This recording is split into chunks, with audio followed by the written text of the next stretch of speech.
Hey everyone, Stars of Chaos coming at you once again from the Tech Lounge. Got a couple things to talk about and to show you today. Got a cool little vape parlor trick, as I like to call it, and somewhat of a vape beer pairing, I guess, and a coil build to show you. It's pretty sweet. I call it the Locust Coil, and it rocks pretty hard. So yeah, definitely want to show you that. Also, I'm going to talk a little bit about converting people from smoking to vaping, and some things I've noticed and some things to help you out if you do want to convert someone over. So we'll start off with the Parlor trick. What you need is a glass. I use a beer glass. And you need something to produce some dense vapor. So I would not suggest trying this with like a Blue or a Logic or Enjoy or something. Like maybe the Enjoy might work, but most of your cigarette style e-cigs are just not going to produce the dense vapor that you need for this trick. And what you're going to want to do is you're going to want to draw as much vapor as you can directly into your mouth and not inhale it, because once you inhale it, then it loses some of its density, and it also gets a little warmer. So let me just toot here.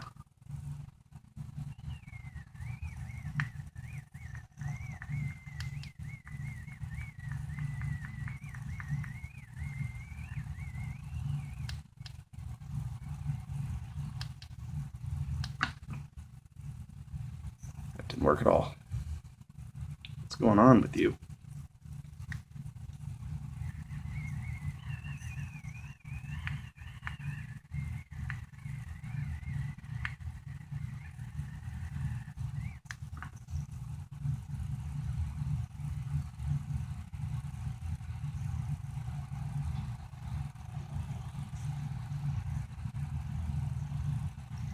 And you just gently blow the vapor right into the glass. The vapor actually settles directly in the glass. This is a cool little trick. This particular puff didn't come out very dense, so it's not really super dense vapor, but as you can see, pretty much just wants to stay right in the glass.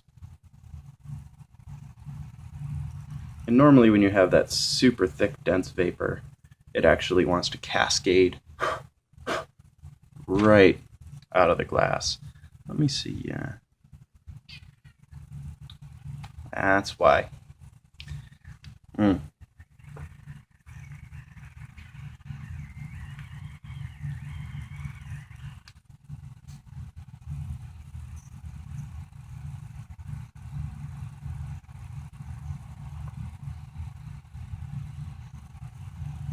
Much better. Denser, thicker vape.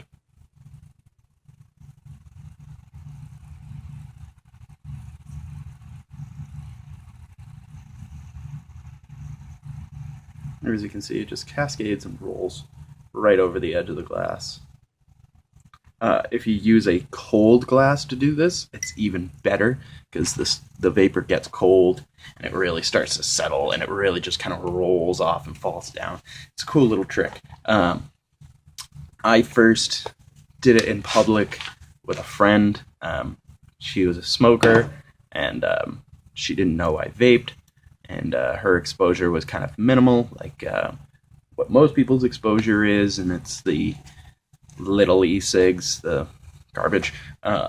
So I did it in one of her beers while she was off in the bathroom. It was about half a beer, and she was a little freaked out, thought that someone came by and dropped something in her beer or something, and then I let her stew a little bit, and then revealed to her that it was actually me, and that I had blown vape in it, and that it's not going to affect the beer's fine, blah blah blah.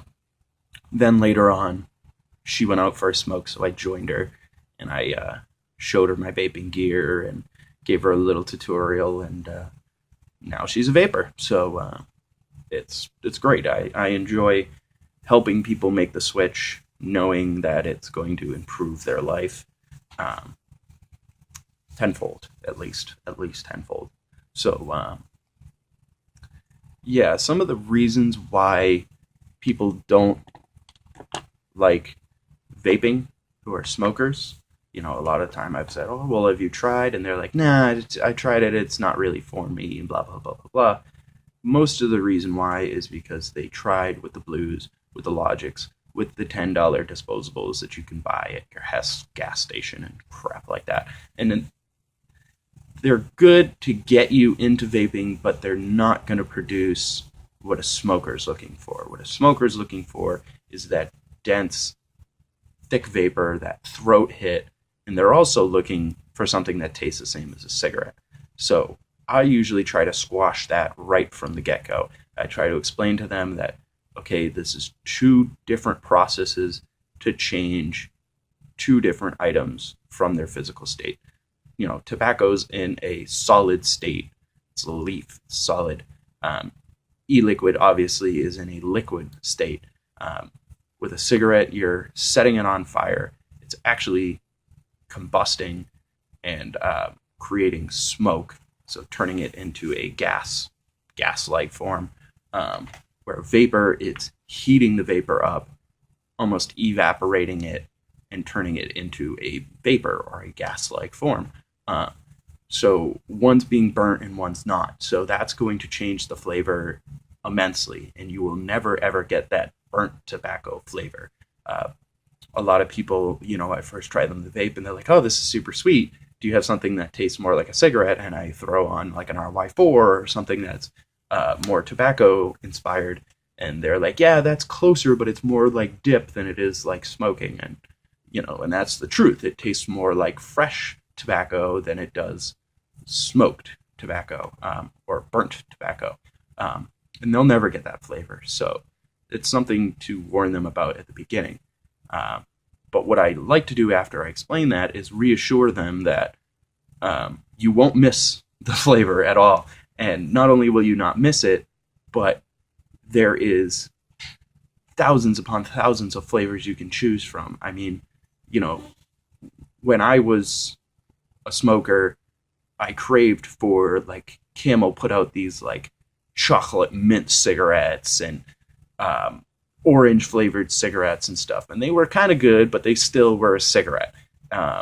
As where when you're vaping, you can have, I don't know, you can have cucumber flavored, you can have lychee nut flavored, and you think of it, they probably have an e-liquid for it. And they're all very accurate. I mean, that's one thing I will say that smokers remark about vaping is when they try it and you say, oh, well, this is an orange cream flavor. They're like, oh my God, that tastes exactly like orange cream. And it does. And it's a benefit. It's a boon, really, to switching, because now you can choose exactly what you want to vape, and you will find a vape that you love and you vape constantly. For me, it's ginger. I love the taste of fresh ginger, and as a vape, it's delicious. But yeah, I suggest trying to convert people, explaining to them that these mass-produced products are exactly that. They're mass-produced. I mean, you can't expect quality vape coming from a disposable unit, because they're not building it with that in mind. They're building it with the intent to make money. So that's the big difference. It's good to use those things to start off and figure out about vaping, but I generally suggest something bigger to start with. I suggest something like a spinner or a twist, something that has a little bit of a variable voltage to it, so that they can welly it up and sort of tune it into something they like, to tune it into a heat and a vapor production that they're looking for. And that's more likely to convert a smoker than a Blue or a Logic or an Enjoy King or something like that. Oh, excuse me. So up next, I guess, will be the beer vape pairing. Unfortunately, I do not have the beer with me because where I am, it is 9 o'clock in the morning and I am not an alcoholic. So I don't drink before noon, nor do I like to drink alone. But I thought with the Magic Hat beer glass I used for the Parlor trick, I would suggest a Magic Hat beer. So I suggest a Magic Hat number 9. It is a pale ale, or as they put it, a not quite pale ale. And the reason they say that is because they have a fruit note added into it that is different from any other pale ale you've ever had. But it's a crystal malt. It's Cascade hops, English yeast, and it's got about a 20 IBU rating, so it's not very hoppy. It's more on the sweet side. They use apricots to flavor the beer. So most of the time when I tell people, "Oh, try this beer," they drink it and they're, it's fruity. Why is it fruity? Beer's not supposed to be fruity. And in some cases, I agree. Your beer should not taste like a glass of fruit juice. If you want a glass of fruit juice, but you want alcohol, buy a mixed drink. This is subtle in its fruit flavoring. It's kind of there afterwards. You taste the sweetness from the fruit more than anything. I've had people try and guess what type of fruit is in the beer, and very rarely do people ever get it. I've gotten pretty close, like pear and stuff like that, but no one's ever guessed apricot, and that's actually what is in the beer. So it's very tasty, and like I said, it's not overpowering. Like, for example, a shock top is like you're drinking a glass of orange juice with a little bit of beer mixed into it. It's not necessarily appealing to all. But this one I found most people who say they don't like fruity beers do actually enjoy this beer. So it is very delicious. And I suggest that you vape Mount Baker Vapor Hawk Sauce alongside it. It is a blueberry menthol vape. It is very delicious. Probably their best seller. And it pairs really well with the number 9. I mean, you get this mimicking of the sweetness between the two fruits, but also blueberries are generally tartar. So the tartness kind of comes right alongside the bitterness of the beer. And then it finishes with the menthol-y flavor. So there's this fresh coolness at the very end. And it's easy to vape it right alongside drinking this beer. It's really, really good. I suggest trying the vape, I suggest trying the beer, and I definitely suggest trying them together. But yeah, that's all I can really suggest for the vape beer pairing. So I guess I'll get into the coil, which is, as I mentioned before, the Locust Coil. It is a triple coil build. I'll show it to you right there. Look at that, that's pretty. It is a microcoil with 2 nano coils along the sides. Do a little vapor production just to show you. It's pretty good vapor production.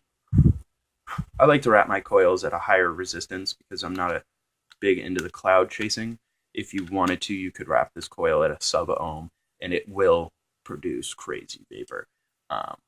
Particularly what I like about this coil is the flavor that comes off of it. Let me give it a toot real quick.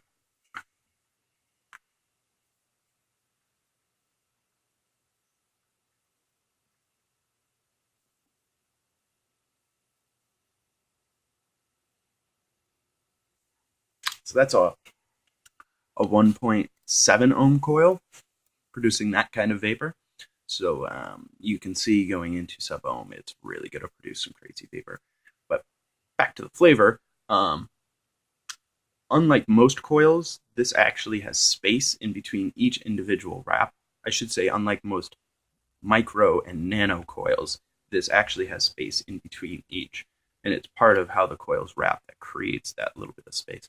See if you can't see it in there. You can kind of see it in between each of the little glowy wiry parts. There is actually a gap, and that gap I think allows air to flow in between the coils. Unlike your Dragon coils, which they cover like the base and leave the center open, this one leaves just one side of the coil open, and the air can flow in between each individual wrap. And it also produces more vapor to Canthal, or e-juice to Canthal's surface area, which produces a more flavorful vape, I think. Depending on what size airflow hole you have in it, it can produce a dense vape or a not dense vape. But I did notice that it's not a very hot vape. I think it's because with the micro coil running through the center, it kind of preheats the juice a little bit for those nano coils, and the nano coils produce a nice full vapor. I noticed with like, especially the Dragon coil builds, I drip and then I go to vape, and it would actually heat up the juice so fast that it would pop and shoot little chunks of very, very hot vapor, e-liquid directly into your mouth. And that's not so enjoyable. Getting little spurts of hot e-liquid is not necessarily so great. And you don't tend to have that as much with this vape. And I contribute that to the center coil. But yeah, it's a very good vape. Pretty difficult to build. Pretty easy to wick. Definitely suggest trying it if you've built any sort of dual coil on a single length of Canthal, or any sort of coil that requires a little bit more tinkering. It's a coil that likes to lose its shape, so you really have to take that extra time to make sure it's shaped right and make sure there's nice even spacing and stuff like that. But I will go further into that in the rebuildable segment.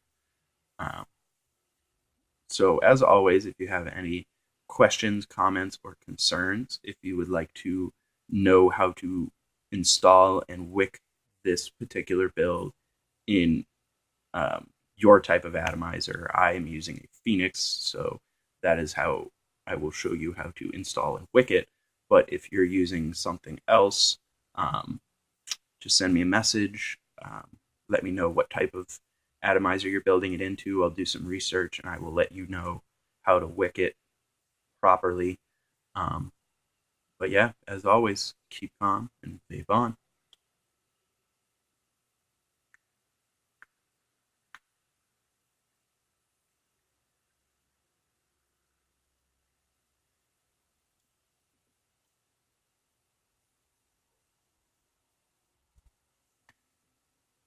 Thank you once again for joining me on another coil build. Today we are going to be building the Locust Coil. It's a cool coil I came up with. So to start, we'll talk about the things you will need. First thing you will need is some 28 gauge Canthal, or whatever gauge Canthal you would like. This coil build does require quite a bit of Canthal, so if you're looking for a lower resistance, then go with a lower gauge. You will also need a pair of pliers. Needle nose, something small, preferably. Something to cut the Canthal with. I'm using clippers right now because I can't find my cutters, but toenail clippers work just as fine. Tweezers. Always good to have a set of tweezers with you. Cotton. I use organic cotton. I boil it because most of the time they use peroxide or other chemicals to clean them. Just because they weren't grown with chemicals doesn't mean there isn't any chemicals in them. But yeah, definitely worth boiling. Just check. Just worth checking. An ohm meter. If you don't already have one of these, buy it. It is really worth it. I guess if you already had a multimeter, you wouldn't really need one of these. You could use a multimeter. But what is nice is that the device just screws right in there, so it gives you a nice little surface to build on. Also, you will need a rebuildable. rebuildable dripping atomizer, or Genesis style. This coil will fit on just about anything. I just have an empty Phoenix, so that's what I am going to use. You will also need a drill bit. Here I have a 3/32 inch drill bit. You want something about a nano sized or equivalent. And also you're going to want, did I say nano? I meant to say micro. You want something micro coil sized or equivalent. And then you want two things nano coil sized or equivalent. This I have right here are actually the tips of the needle dripper tips, whatever the heck that was.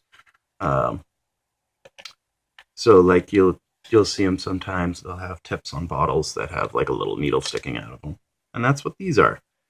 I just removed them from there to make the whole build easier, and you'll see why I did that shortly. You're also going to need some form of tape. I have just this blue painter's masking tape. It doesn't have to be super strong, it's just kind of there to hold things in place. So to start, I am going to take a portion of tape and rip, just like that. And then I'm going to take my drill bit, two needles. I'm actually going to align two needles on either side of the drill bit. You see it like this. You want to align them thusly, just like that. And now I will take tape and I will wrap the tape around these, trying to keep them in generally the same place. Doesn't seem to be working out that way though. Stay. Why are you being so difficult?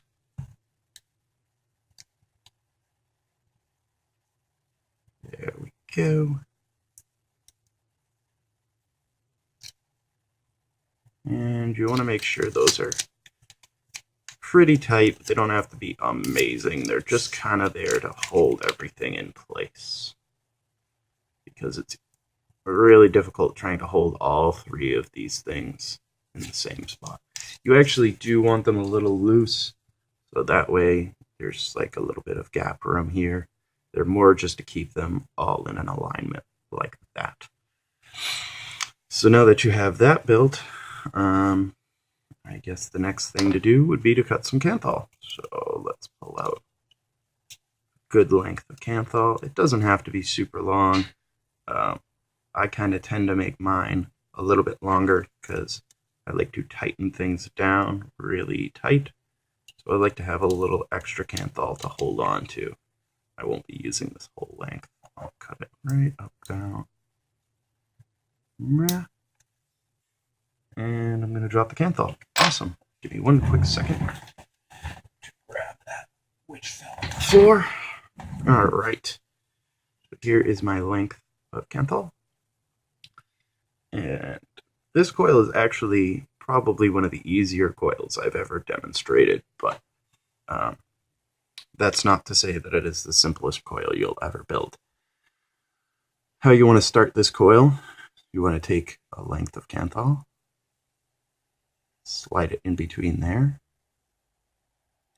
kind of bend it over like that, and pull this lead down like this. And then what you're actually going to do is you're going to lift it up and slide it in between the needle and the drill bit that you didn't start it in between. So you can see here I started it in between this needle and the drill bit. Now I've wrapped it around the back side of the drill bit and through the gap in between the needles. And then you're actually going to want to go around the needle, just like that. Try and pull it as tight as possible, and then back through again. So what I've actually done right there is I've actually wrapped my first coil. And if you look, pull it off, you can see I've made a tiny little coil, and it looks like a half loop E shape. And as I go on, the coil will progress and you'll see the shape a lot better. But basically what you want to do is weave back and forth like that. And that's what makes this coil different than any other, is it's not just single coils wrapped on top of each other. It's actually 3 coils, and the canthol's woven. Yeah, that's a great word. Woven in between each. So just like I did on the other side, I just fed the wire in between and then wrapped around the end. Needle.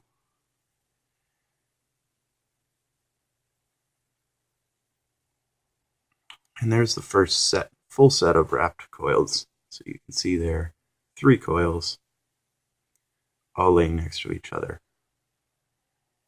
And you want to repeat this process so that you get, I generally like to shoot in the 2 ohm range.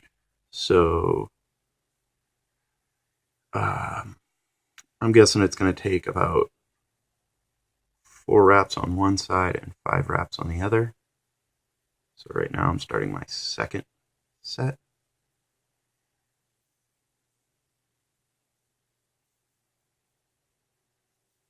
And this is where you want to make sure you get those coils as tight together as possible. They're never going to be touching because they're woven on top of each other, so they don't ever touch like a normal coil wrapping would, but they get pretty close together. And that's kind of the idea of the coil too, is so that they're not touching. You get more canthal to surface area and or canthal to juice ratio, and I think that makes for a better vape. So that's part of why this coil is so special. So we've got 3 on one side and 2 on the other at this point. And I will slide it off once again just to show you. So now this coil is really starting to take some shape. You can see the different strands of coil, and then you can see the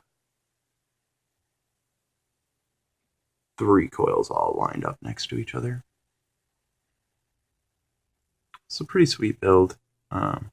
Once you get used to it, it's really fast. It's not a lengthy coil build. I'm making it kind of long because I'm constantly taking it on and off to show you guys.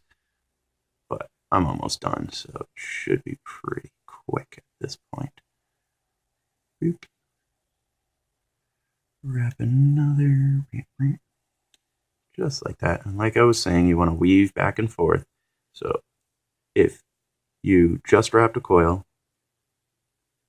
the piece of canthal that's going around the center should go this direction, and then it comes back down around, and then back and forth, back and forth, back and forth. Kind of like a figure 8, except there's a third loop to it. So it's not really a figure 8, it's just sort of like a figure 8. Yeah, make sure you keep all your coils nice and tight so you don't have any extra canthal. That's 4.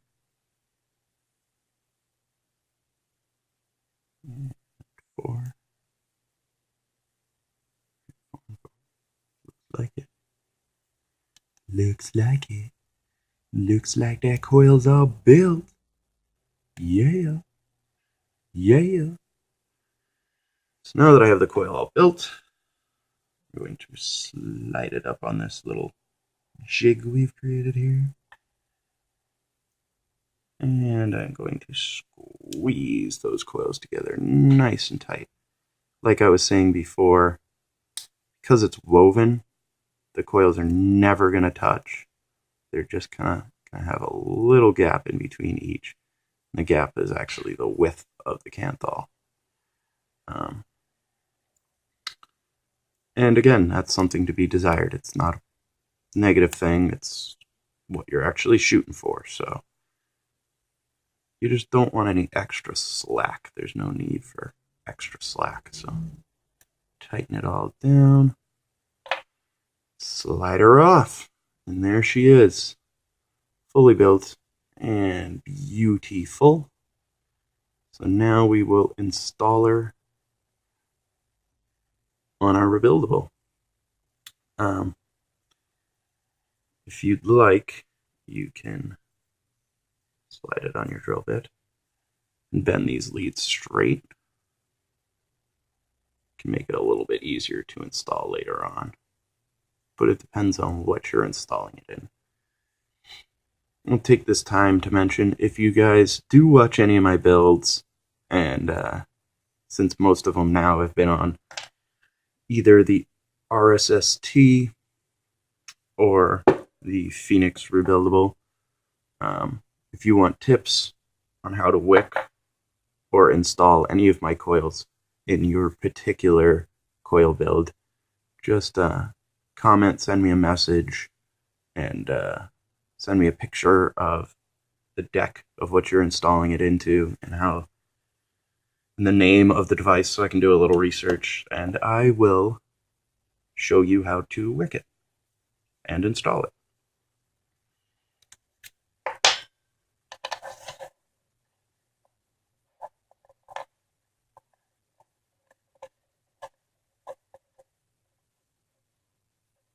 So this part's a little boring, and nobody really likes to watch it. So I am actually going to do a quick cut, and we'll come back to you when the thing's installed and on the atomizer.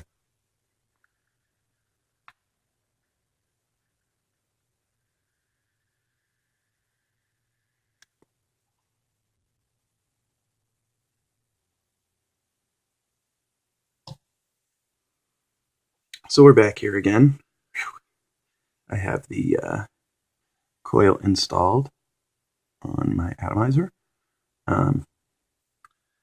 Something I forgot to mention, you will need a small screwdriver or whatever, like sometimes they're Allen wrenches, it depends, but whatever you need to tighten down your posts, you're going to need that too. While installing this, it's a good idea to have your jig or your drill bit and 2 needles actually still in it, because particularly these coils love to warp, and it's something on the install that you'll want to keep doing, is just adjusting and making sure they sit nice and even. I like to sit it on top like that because of the way it's going to be wicked.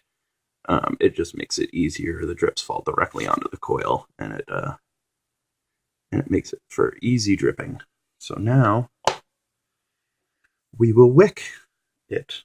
But before I wick it, I should probably show you what the coils look like when they're heating. So I will throw this on my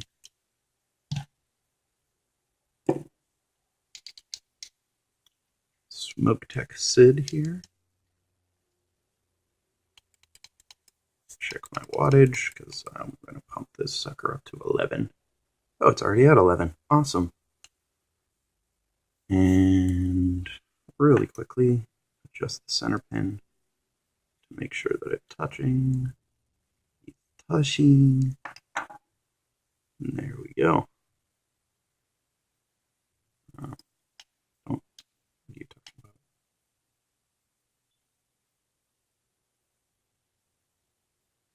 Okay, so you can see here, because this coil right here is a little misshapen, it's firing first.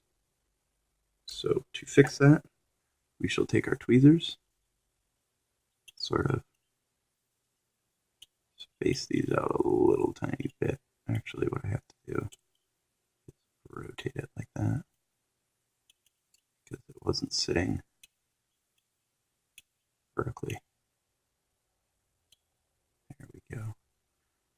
Now it should fire a little more evenly There we go. See, nice glowing right from the center out to the sides.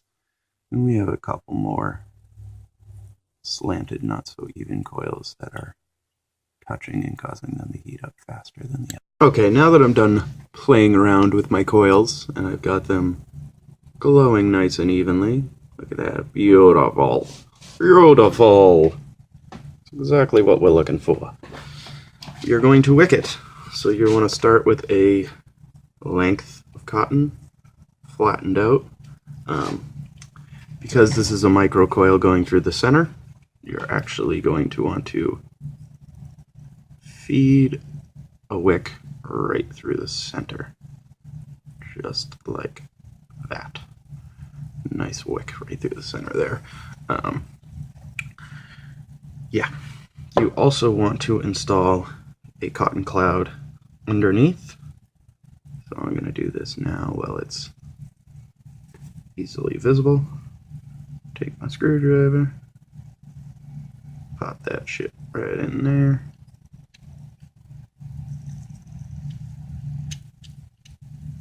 Boom, just like that. Nice.